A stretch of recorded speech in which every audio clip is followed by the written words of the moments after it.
This one particular video isn't actually an off-grid video. This is for those who are still on-grid, want to try and save money, because basically trying to save money on energy is like an important thing these days.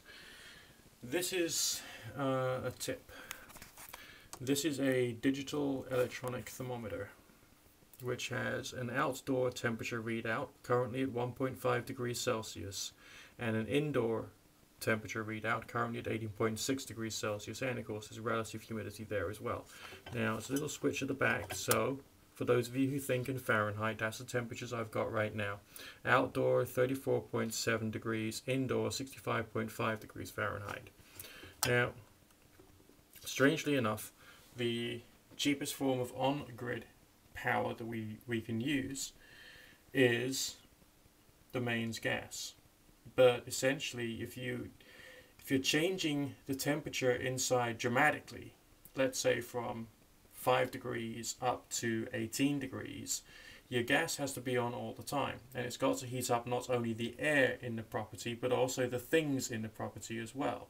So that includes, your cupboards, your hard surfaces, your walls, because the walls actually absorb an awful lot of heat. Obviously, if you've got good insulation, that's better. If you haven't got good insulation, then you're going to lose power that way. But you don't want your internal temperature to vary too much. So if you've got one of these, this only cost me like £5 off eBay. There's probably cheaper models out there.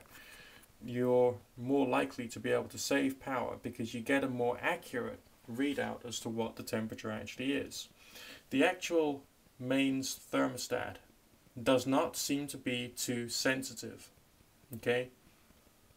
If you keep the temperature fixed on the thermostat, there's still quite a variability, at least in this place, as to the actual resultant temperature that you get.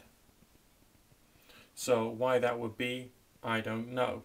So essentially, if you got yourself a nice accurate readout, you can work out, in my particular case, I keep the temperature between about 17 and 19 degrees either side.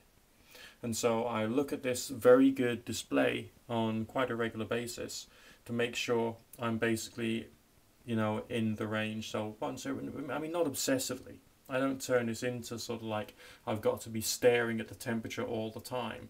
It's like once every couple of hours I check it and I see what the temperature is.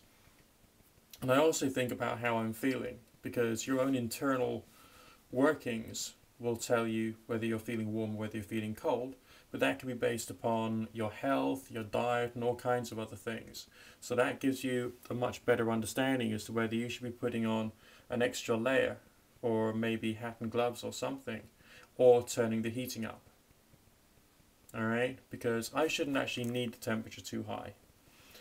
First thing in the morning when my circulation is better, I'm actually quite happy with the temperature about 16 degrees Celsius. As the day wears on and I've been drinking tea or coffee and maybe I've been, taking nicotine or whatever, my circulation gets a bit worse and therefore I feel a bit colder. Under those circumstances, I have to be aware of the real internal temperature, okay, as opposed to how my body feels. Right, and I can then make an assessment as to whether I want to increase the temperature in the place or just basically put on more layers and have a nice cup of tea, because all these things, it'll dramatically affect the end result. So that's just something which I personally recommend, is get yourself a not too expensive digital electronic thermometer. The type which has either the red dyed alcohol or the mercury can be good as well, but that requires an awful lot more precision. It's a lot more fiddly to read off your temperature precisely. But with something like this, it's a large display, it's nice and clear. You got it down to 1/10 of a degree, so it's quite a good, accurate way of making sure you understand your temperature. Obviously, the purpose of having the relative humidity there is so you can tell whether you're at risk of the development of mold in the place. I'm at 53%, so at the moment it's not too bad. Anything above 55% and you're likely to develop mold, so that's when you need to turn on your dehumidifier if you've got one. And if you haven't, well, that's when you just got to do much more cleaning. Okay, or if you got yourself an ultraviolet wand, then you can use that on your surfaces after you've done your cleaning to reduce the risk of the spread of mold on your food surfaces and so on and so forth.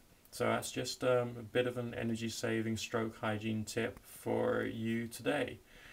Obviously, if we all start paying much more attention to the precise use of energy that we've got, and also in terms of how much we actually need, then the likelihood of us saving money in the long run, because your gas and your electric, especially with heating and hot water, is quite a big expense, as well as to have a better environmental impact, is much higher.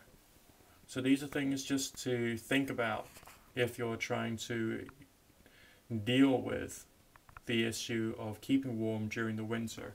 We still got plenty of snow outside. The temperature may be like 1.7 degrees Celsius or 2 degrees Celsius approximately, okay? But we still got loads of snow. We got more due in 2 days' time. It's going to be a long winter, and so therefore paying attention to the internal temperature is pretty important. Look after yourselves, stay warm, have a nice warm cup of tea, and look after yourselves.